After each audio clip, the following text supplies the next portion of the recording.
I'm gonna make a new contact now on the iPhone.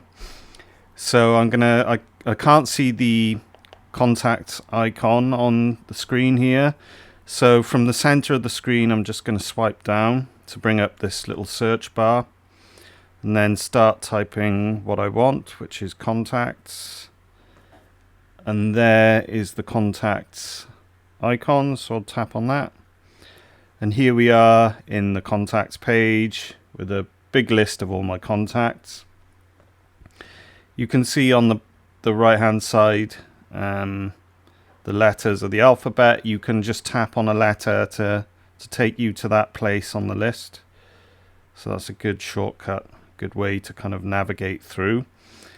I'd never use groups, and if you're a beginner, I suggest you ignore it for now. The plus sign is what we use to add a new contact.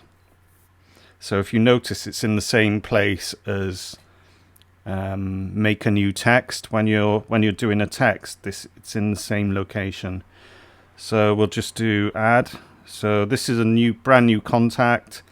We can cancel, or we can scroll down and fill in whatever we like from all of these different fields. So for now, I'm just going to put in a simple name and a phone number, and that'll be it for this video. So I'm going to call this one Samsung, and then I'm going to enter the number.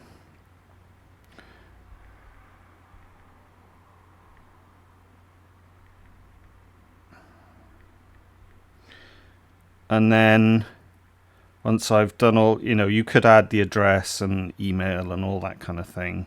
But for now, just the name and the number, click done. And that's our contact created. And actually from this screen, you can choose to message, call, or WhatsApp the person. You could even write some notes if you needed them for any reason. And yeah, that's it. It's made the contact, and you can see under S, there it is. So that's making a contact.